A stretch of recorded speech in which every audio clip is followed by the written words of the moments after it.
Kick it into gear. Yeah.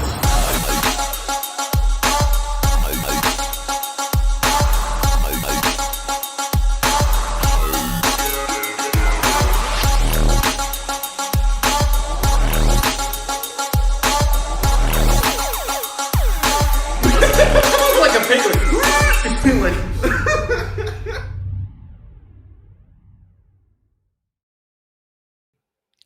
Good evening. Welcome to Jeff Veely Live. It's not just Jeff Veely tonight, though.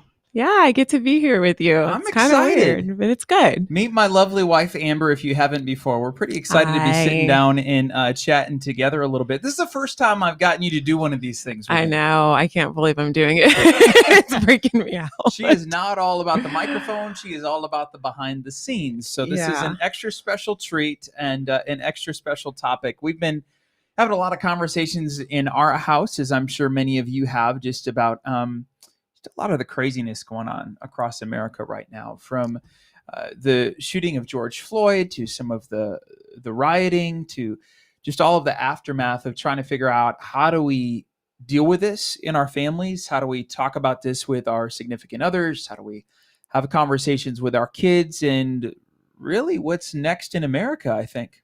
Yeah, it's really an interesting time, just because I feel like there's a clear call for something to be done, right? Mm-hmm. Normally we have a situation, the energy and the feelings rise up, but then, it settles. Give it a week, give it a couple of days, everybody will calm down and we can kind of go back to the normal. Mm-hmm. And I feel like this time everybody's just like, no, we can't go back to the normal, because that normal is just, it's not okay. Right. Yeah. This is, there's been a lot of different incidents that are similar to this, but I don't feel like there's been one that has really stuck with us. So just thinking of talking to my grandparents the other day, I mean, they've lived in this same city here for over 80 years. And I asked them, I said, have you guys ever seen violence like this? Have you ever seen anything like this in Grand Rapids, Michigan? And they said no.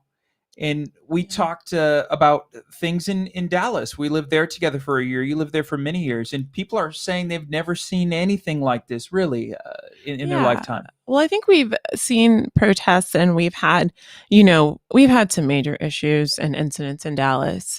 I think the difference is that it's always felt more like it was just Dallas. And now with things happening even in the suburbs, whether I saw the protest in Plano and Frisco and Collin County, those are kind of areas that everybody was like, you'll go to the city to be a part of that stuff, to Dallas, to the Metroplex, but it doesn't usually ever fully come back to those more like suburban areas. So the fact is, I feel like wherever you go, there's a consensus that something needs to change. Mm-hmm. Yeah, if you have any questions tonight for either one of us, or any thoughts, comments, anything that's been on your heart, we just wanted to sort of create a space where we could have some conversations. And we're going to sort of break this down. Obviously, we're an interracial couple, so we come to this with different experiences and different just sort of viewpoints and different there's just been a lot of different ways that we've talked through this and sort of tried to process all of what's going on. And there's a different layer to what I do, because I'm talking with kids who have questions. And even though kids aren't in school and they're on summer break, I still get messages, and I get parents that reach out, teachers that say, hey, how do I talk about this? We need to address this issue, but we want to do it in a smart way.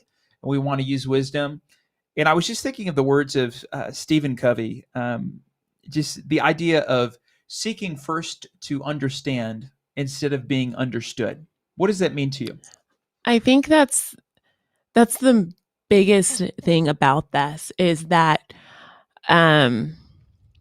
what's always made it hard, even for me, to do something like this, is that you say something and then it lights, a fire, and everybody feels like, oh, let me throw my opinion on top of this and my opinion on top of this. And so many times the issue when you're communicating with anybody is that you are thinking about the next thing you need to say, not what that person is saying.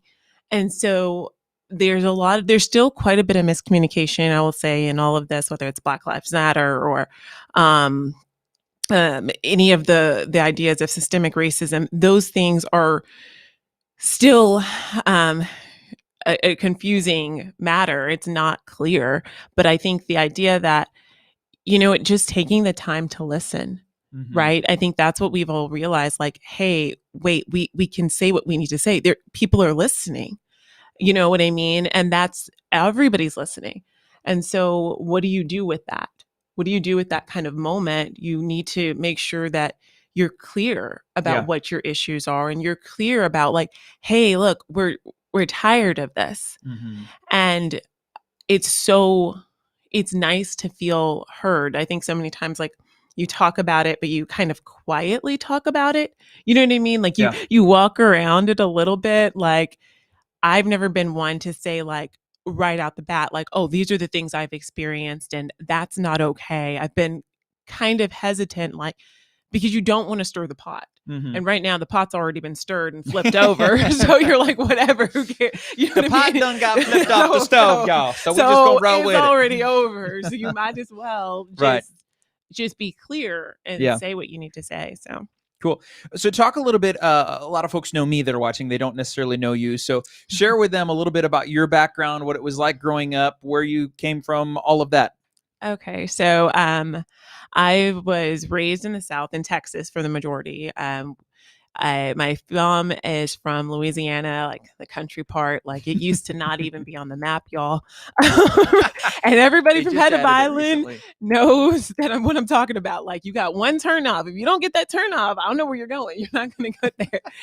But we were raised, but the atmosphere was always a little bit it was very different. Two atmospheres. We had our Southern Louisiana country lifestyle, you know what I mean? And then we would come back home, and the community I grew up in was, I wouldn't even say predominantly white. It was all white. Yeah. You know what I mean? Other than my siblings, like, that was it. And there's not an issue with that. But what you find is, you're not really sure who you are. So you get really confused. So that was really deep. So you said you grew up mainly with a lot of white folks around, a lot of vanilla people like me.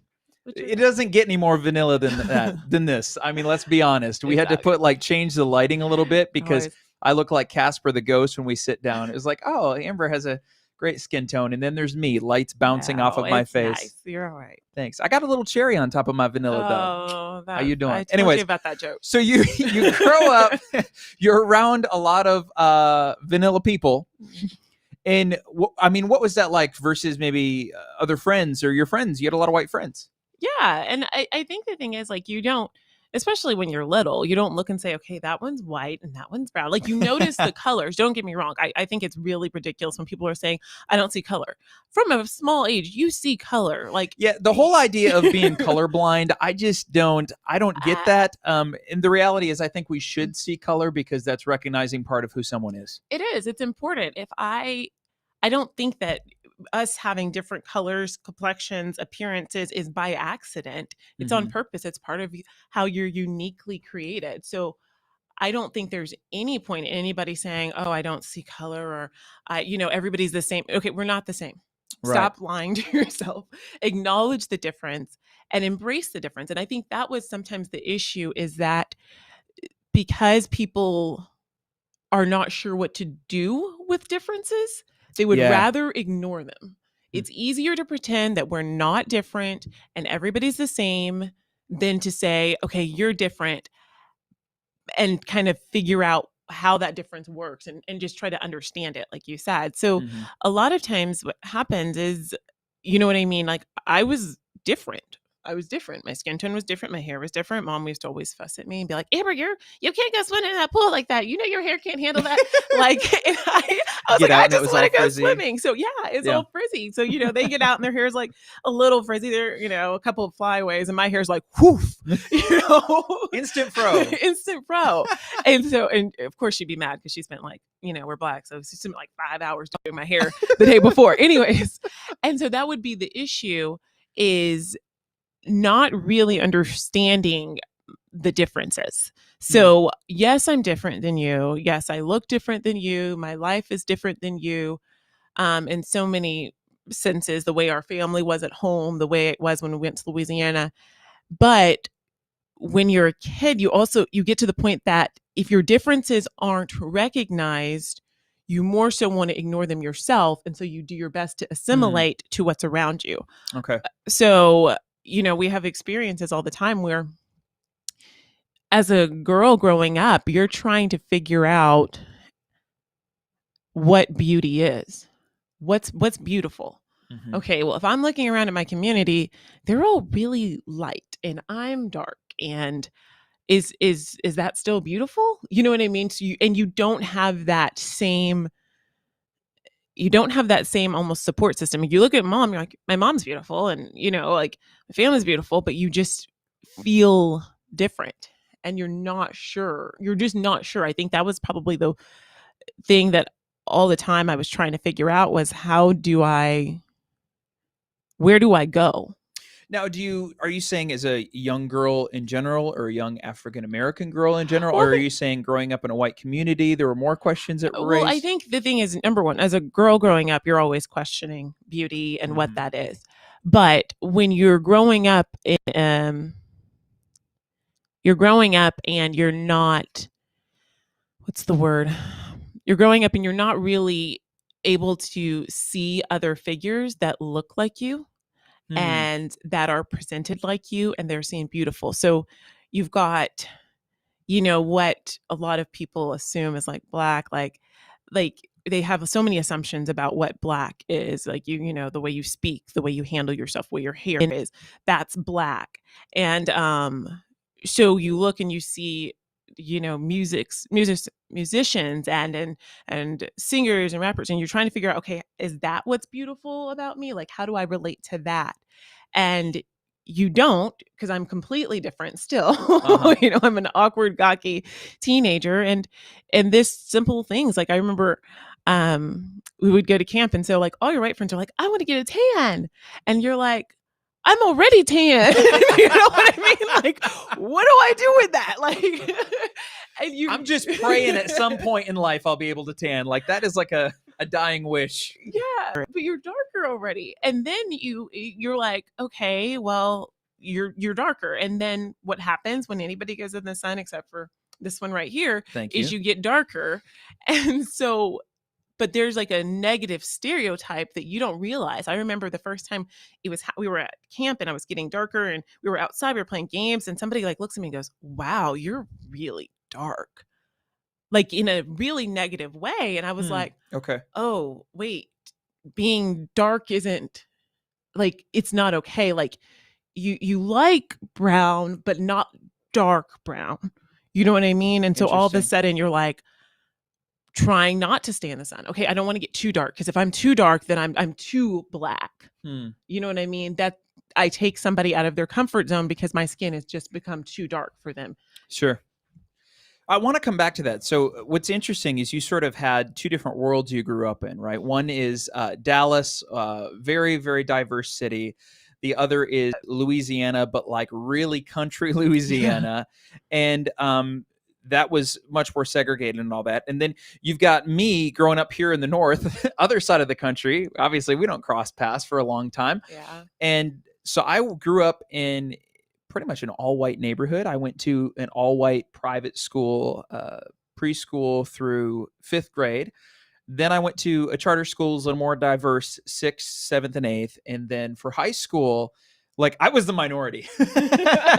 Everyone was black and brown, and like there were very few white kids where I went to school, and so it was sort of the opposite. And Mhm. so I remember going into that environment and again trying to figure out maybe not what's beautiful in my sense, but how am I supposed to act? How am I supposed to fit in? Because no one talked like me. Everyone liked a lot of different things than me, and so it was funny because like if you didn't listen to rap, which I didn't, like you weren't Oh, cool, cool. right? Versus I came from a school that was more diverse, and I mean my dad was in a rock and roll band, so everything was rock and roll and country, right? And I was really a loser when I brought up, like country, like Toby Keith, what, What? like what, huh? And so that was a little crazy. And so I feel like I had, you grew up as sort of a black kid in a white environment. Mm-hmm. And I grew up as a white kid in a white environment until high school. All of a sudden, I was thrust into a different environment freshman year. I had no idea how to interact with the people around me. I quickly learned there were things you say and things you don't say, and questions that you ask and questions that you don't ask, and questions that people like to answer and questions people don't like to answer. Because I was just curious and trying to figure it out. And I think some of the things we see, even some of this dumb things that I see folks saying on Facebook, is sometimes people are asking questions, trying to figure something out, or I think they're trying to learn, they're curious, but then they will ask it in such a way that they don't realize is offensive, or they'll ask it in more of a public forum versus starting a relationship and then having that conversation in sort of that safe space with that other person. You had a lot of sort of comments and stuff about your hair and still problems with folks. I mean, it's very interesting going out and people react to your hair. Now, people react to my hair, but it's the most unique hair color you can have. So people say stuff, but it's very interesting seeing people react to your hair sometimes. Yeah. So it's weird because you think about it even really like from a young age. You get your hair done and you don't think anything of your hair, honestly, especially when you're a kid. Like you're just running around playing. You're not thinking about the braids and the thing, but somebody else, it's interesting and they're like, oh, let me touch it. And so you start to wonder, okay, like, why do you keep wanting to touch my hair? You know what I mean? And so it starts to build kind of a issue with self-confidence, because yes, it's different, but like your hair is different than mine. I don't go around petting you. You know what I mean? I'm not like stroking you all the time. People will ask to stroke your hair. It's very interesting. And it's not, I understand that it comes from a level of curiosity, like, oh, that's so different. I want to understand like what's going on. But it reminds me of like when you're, it's terrible, but like an animal, like you're just like peeking through and trying to figure out what's in here and how's it all together. And I'm like, okay, you're in my space. Yeah. There's one thing to just look at somebody, and I don't think there's anything wrong with looking somebody and admiring and saying, wow, you look really pretty today, or oh, I really like your hair. That's like a normal comment. But wow, your hair is so different. Let me see, and get like people putting their hands all over this you. idea and of you're like, I have a right to touch you kind of thing. Yeah, like all of a sudden, because you look different and I want to understand, I can like invade your space. Like you don't get those same boundary rules. And so I don't think that's just limited to like Black, but anytime anybody's different, there's just this idea that I now can invade your space. And so that's always been a problem. And I think for any Black woman or person with hair textures that's not bone straight, it's an issue. And one of those things that like I grew up with it so much that eventually you kind of get used to it. You're like, no, it's about to happen. But it doesn't make it any more comfortable.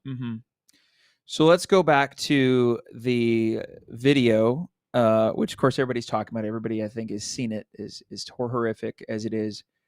What was your reaction personally? I know because we've talked about it, but share with folks of seeing the video of George Floyd.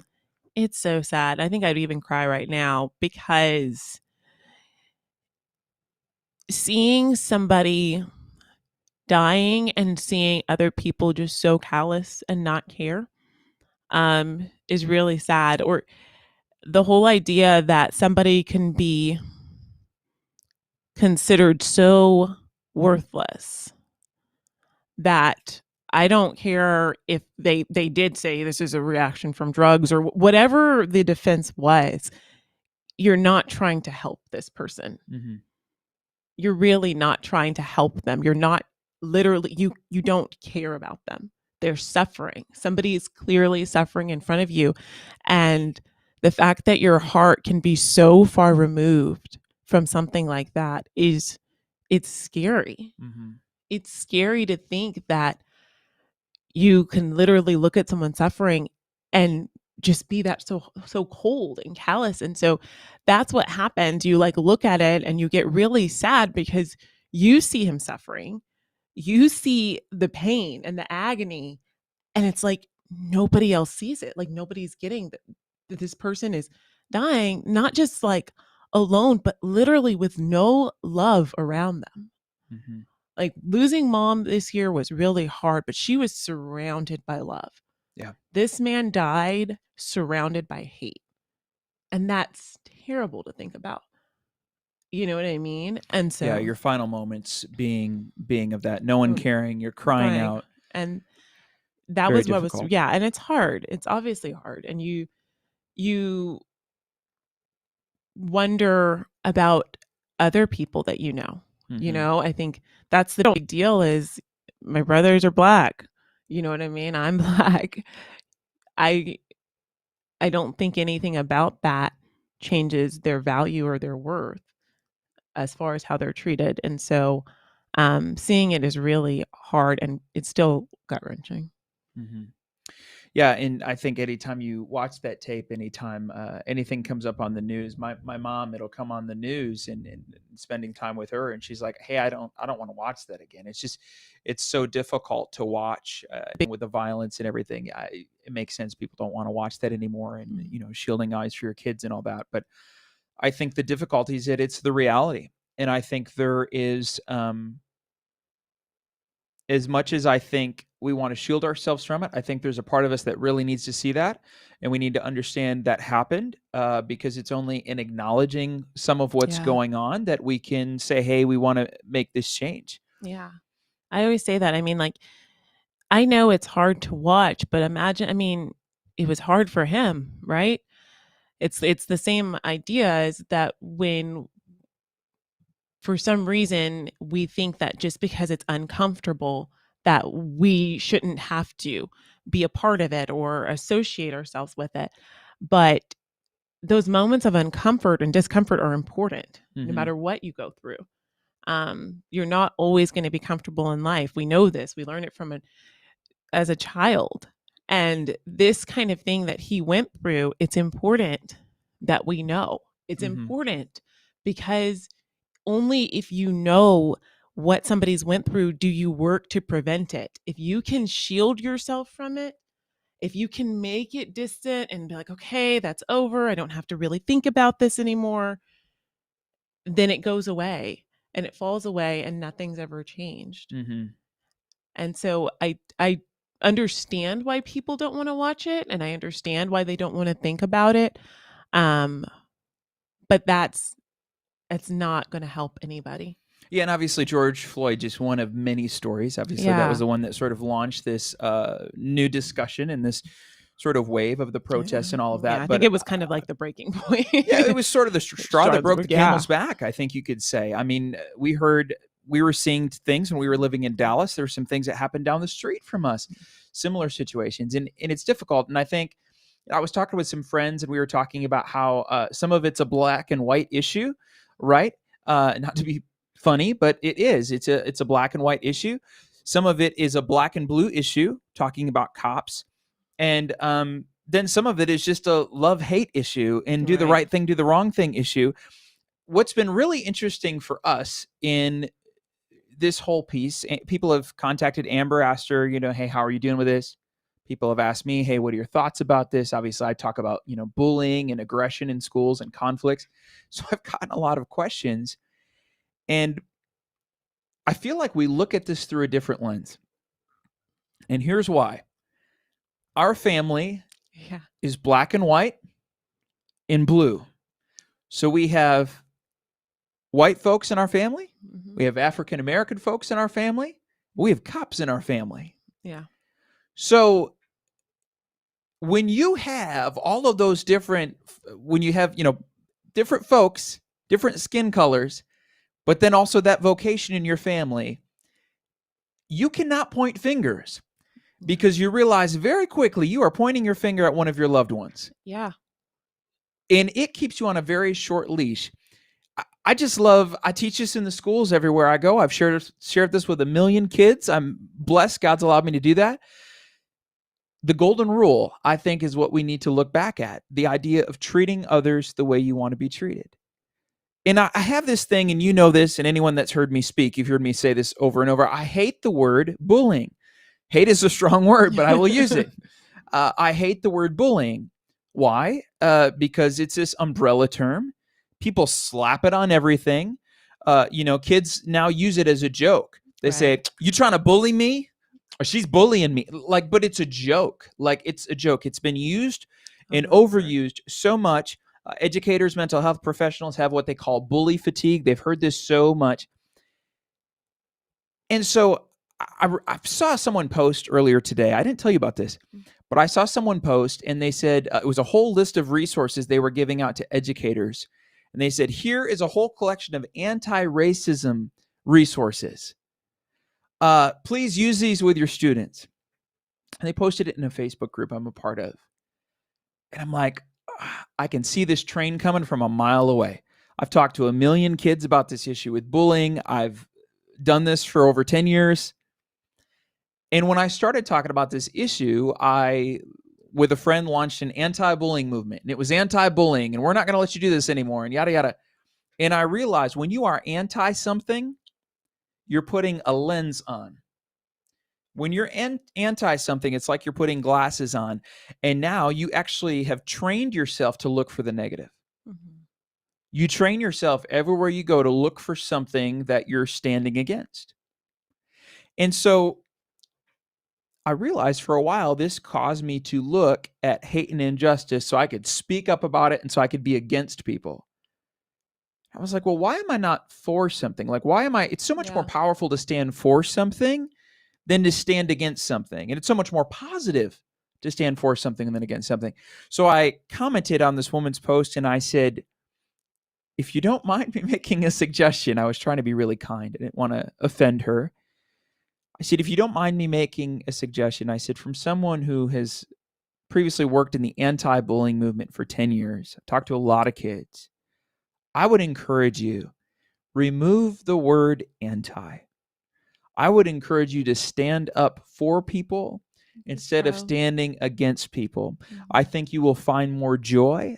I think you will find more positivity, and I think people will receive your message with open arms because they see that you're trying to do good versus point out bad. What was the actor from The Office, the good news guy?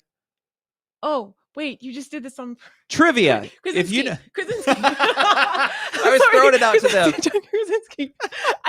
John Krasinski, right? Yeah, I think. Played Jim. Yeah. In The Office. Okay. She's looking at me like I don't know what. I was just making sure I got the right guy. She just threw me off. Anyways, all right. Well, he had this this thing during COVID called what was it? Any good news or something? Some good news. Some good news. Some good news.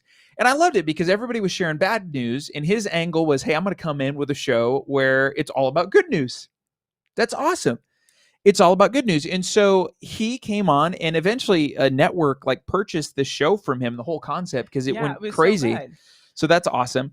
And he just, it went wild. And so I love that idea of spreading the positive. So I'm curious, when I see the word racism now, I think of it through the lens of bullying, because I see a lot of folks applying it to a lot of things. Now, no doubt there is color bias in this country. There's prejudice and all this. But I once heard an expert on racism, and she was asked, Jane Elliott, her name. She was asked, what do you think about racism? And she says, it's made up. And I remember seeing I forget who was interviewing her, but his face dramatically changed. It's like, well, what do you mean it's made up? And she goes, we're all a member of one race, the human race. And we divide ourselves by color. When you hear the word racism, I'm curious, what do you think of? Racism, I think of more so harm. I think of a system that's meant to hurt somebody. I do completely agree. A system? A system. Or you think of systemic racism. I think of systemic. I think of something that's goes beyond a single person. And I only say that because people are taught a way to think from their parents. There's certain things about this that's generational.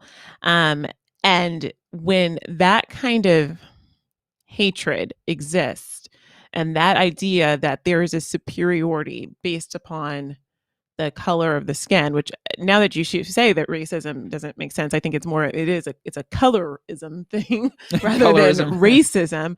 Um, it's true that for me, if I were to say it the way I originally would think of it, I would say, yeah, it's when somebody is trying to hurt you, harm you, prevent you from Hmm. doing something. Um, intentionally, with every intention of doing this, they're going at you because they feel superior, or you that feel like you're inferior. Yeah. Yeah, and I think it's hard sometimes to nail down what people are really talking about. And so like with the whole Mm-hmm. issue of bullying, again, I'll go back to that example since that's what I do. We teach kids to, we ask them, we say, no, don't use the B word. No one knows what you mean. Mm-hmm. Like, what happened? Did someone say something to you? Did they do something to you, like physical? Did they say something about you? Did they do something without you? Did they leave you out? We got a whole song I could sing for you. But the reality, or what we're trying to get to for this kid, is to identify specifically what was the behavior.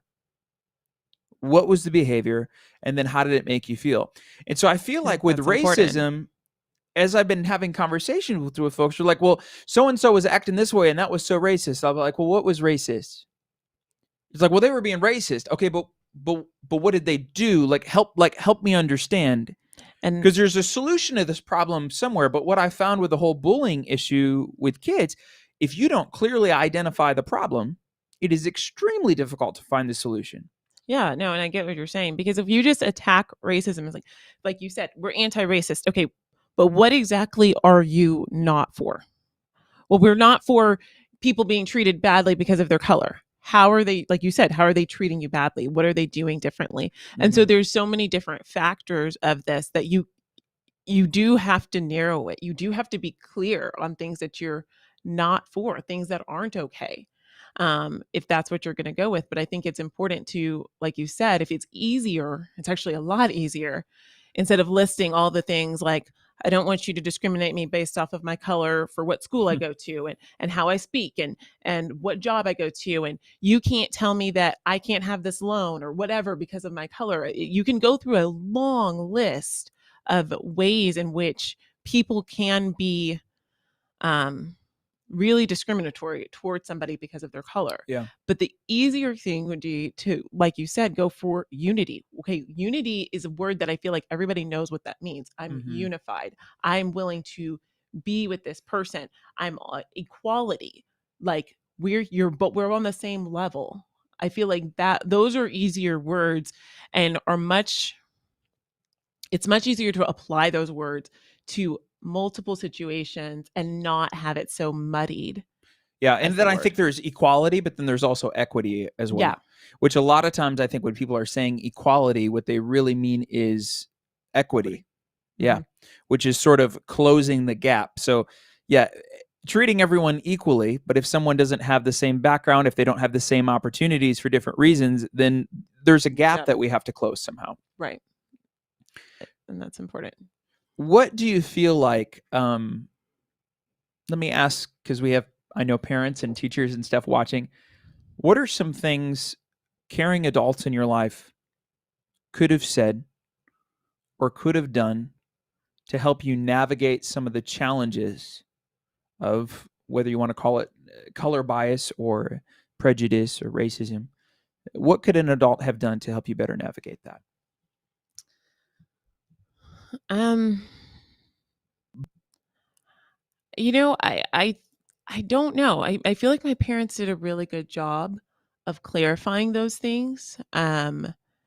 It's hard in the situation when you're presented with something and you're really not sure what just happened. I remember I had an issue with a lady at a bank, and she did not want to cash my check. She thought it was fraudulent, and I sat there afterwards and I was so hurt. I was so hurt Can you by tell the story? it. So I had my paycheck and I needed to get it cashed. And so I went to take it to get cashed, and I had just left the hospital with mom, and I went over anyways, get the check cashed.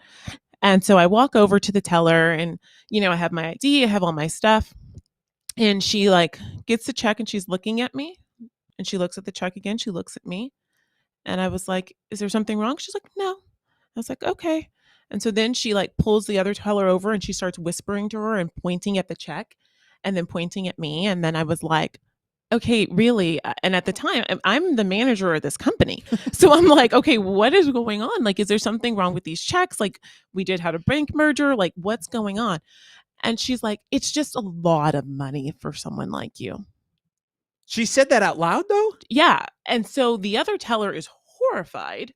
She is freaking out, like, what? Oh my gosh, like, it's fine. And she's like, do you think the signature is right? And I was like, look, I can tell you whose signature is on it. Like, Wow. what do we need to do? And so I got the check cash. They gave me the money. And I just remember going back to my car and just being, I was mad, but I was more so hurt. I was just like, what about me said that I wasn't worth that money? It was like $1,000.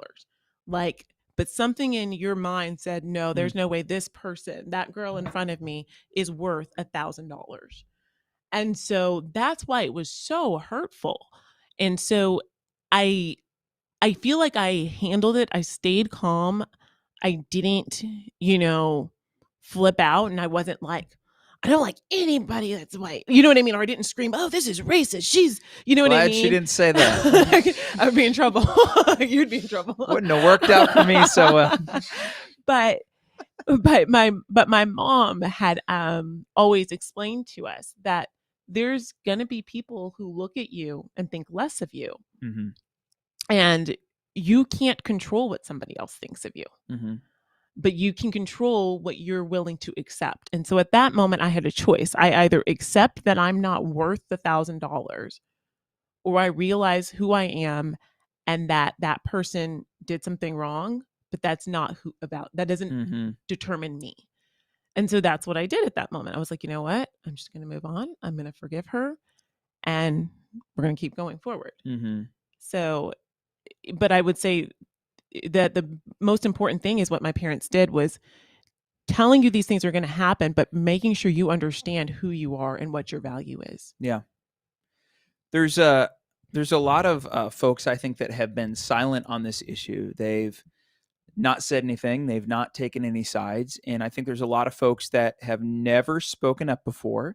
And in the last 3 weeks, they are standing up, and they're either saying Black Lives Matter, or they're attending a protest, or they're posting something online as simple as that, just trying to show support for folks.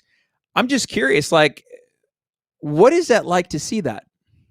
I can tell you what it's like for me, but I'm curious for you.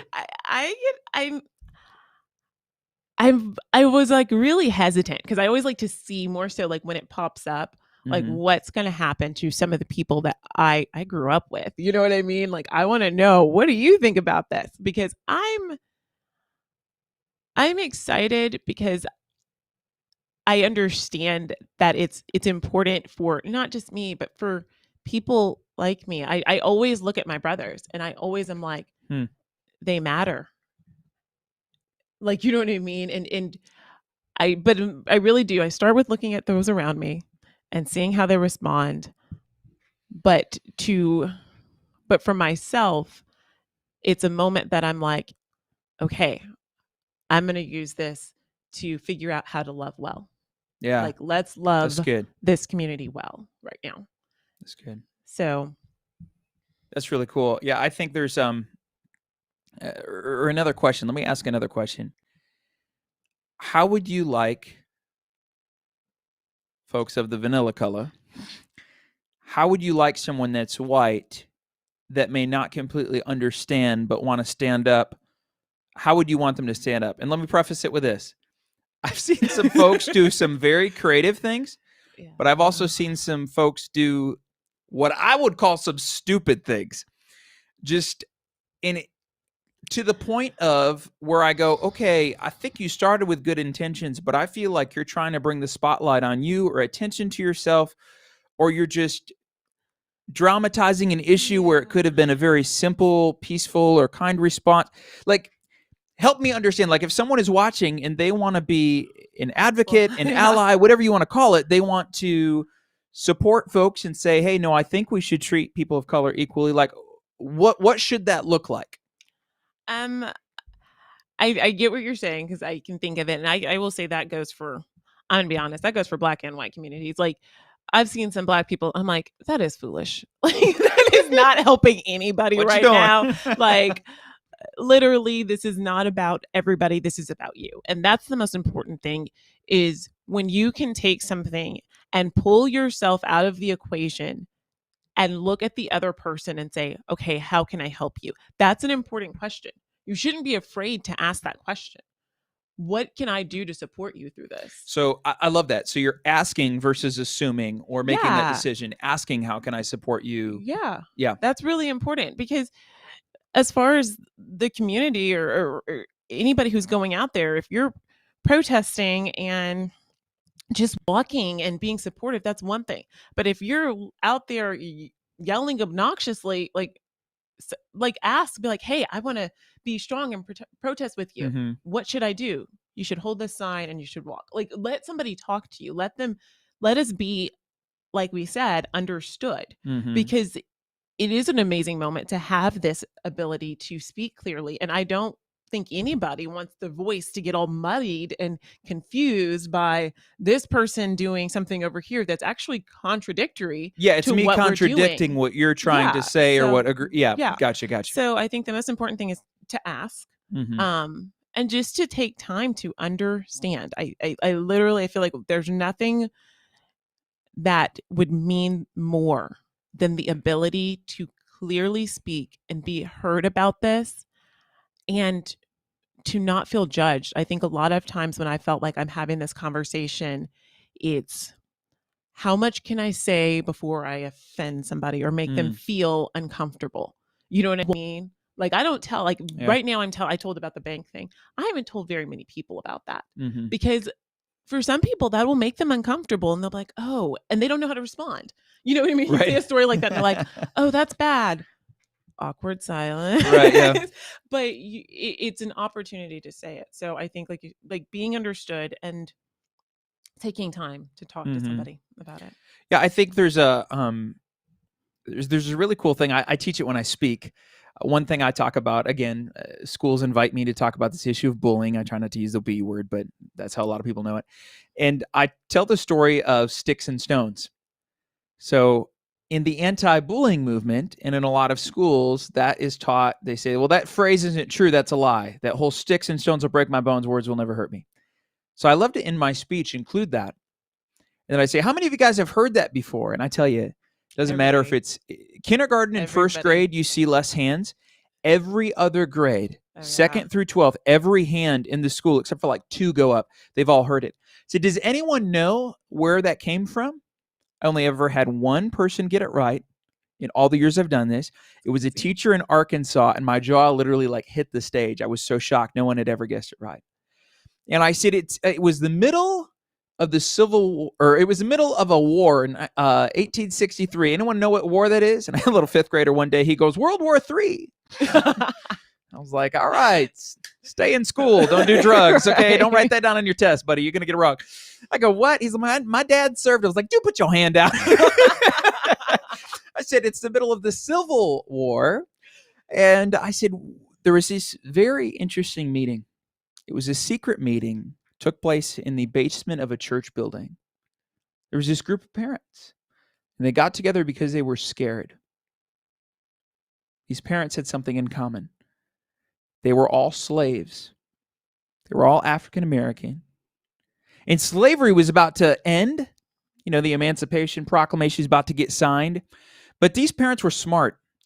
They said, if people can't control you physically with sticks and stones, they'll try to control you psychologically. Yeah.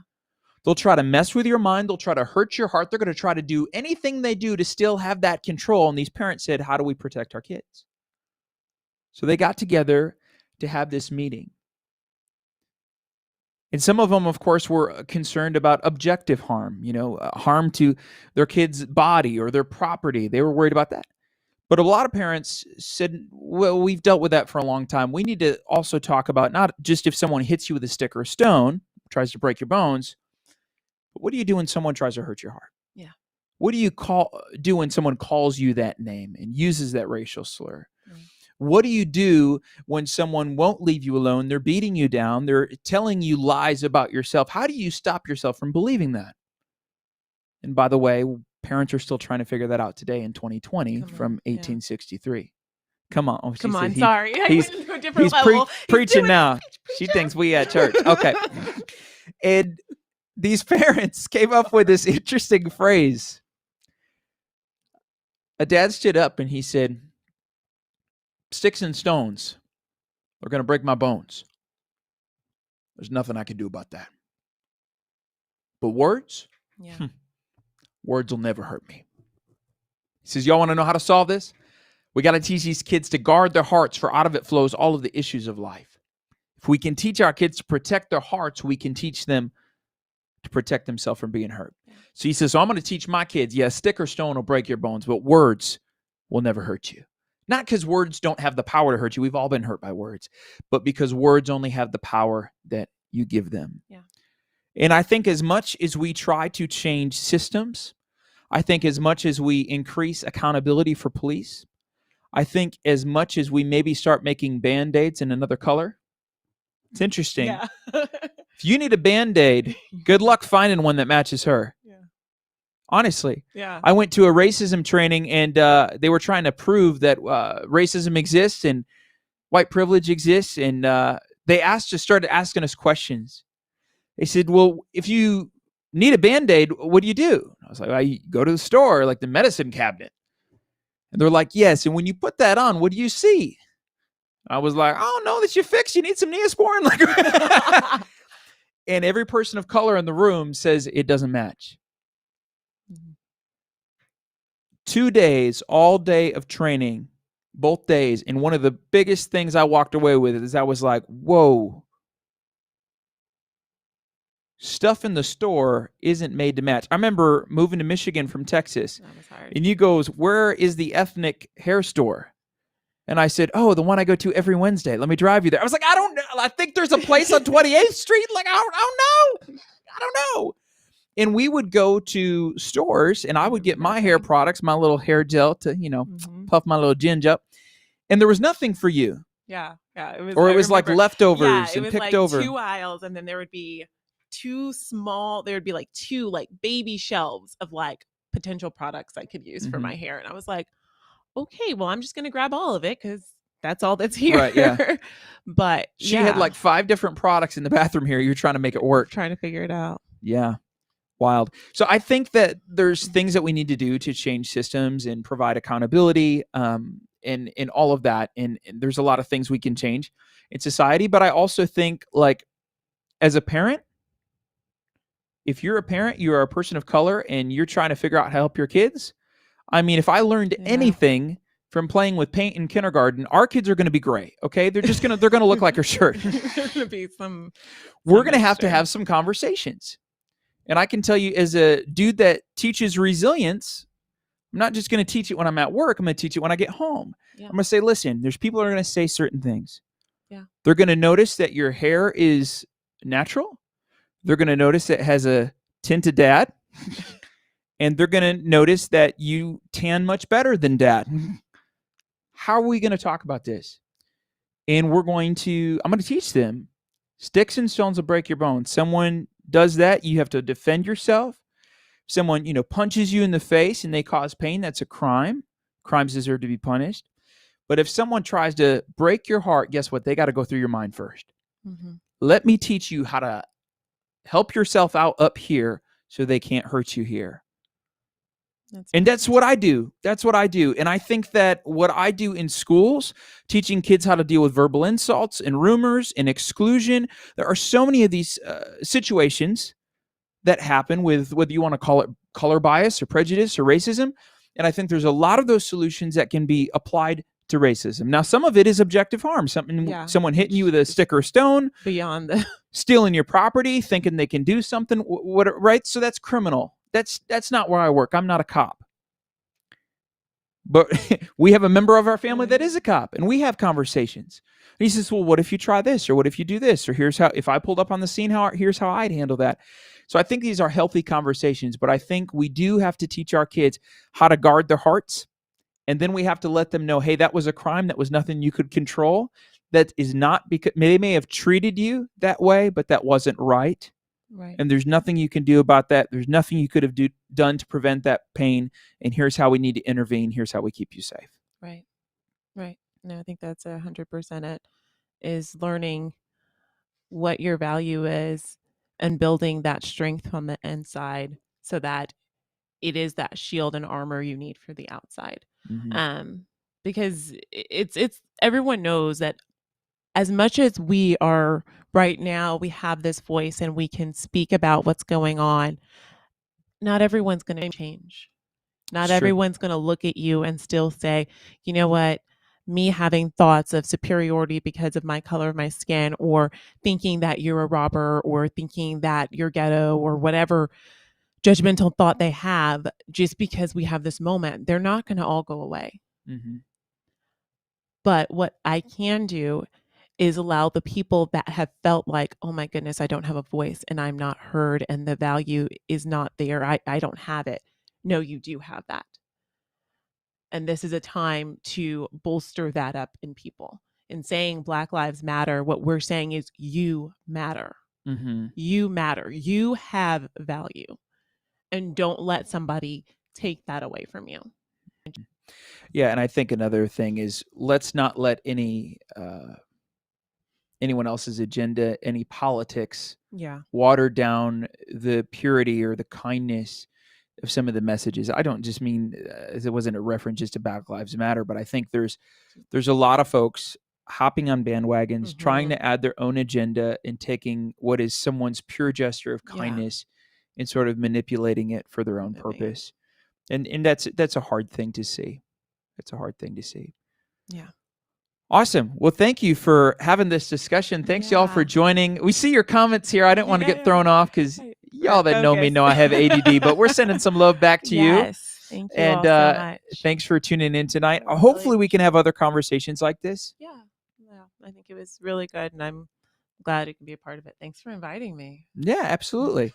And give one more tip for anyone that's a teacher or a caring adult. You were a teacher. You don't work as a teacher anymore, but we both still work in education. What's one way to maybe bring this message back to the classroom, or even maybe just a way to bring this message to the dinner table? I guess it really just comes back to, like we've said multiple times, one, allowing the students to, or children, to speak to you and to be honest with you, be understood and be heard, and then supporting them and letting them know that they're loved, that they're strong, and that they have value. Mm-hmm. And it's an intrinsic value that's not dependent upon what anyone else says or thinks. That's good. Awesome. Well, if you guys have any questions for us that you didn't want to leave in the comments tonight, we'd love to respond. So just go ahead and send a little private message to my page or my profile, or wherever you're watching. This is streaming to a few different places. And we will go ahead and take time to read those over, to reply to you. If you want to contact us privately about something, feel free. Like, we want to be able to do that and share our thoughts with you, share our prayers with you. Yes. And we hope that we can be an encouragement. We hope that tonight was an encouragement. So thanks for tuning in, y'all. Thank you. All right. Take care. Bye. Bye.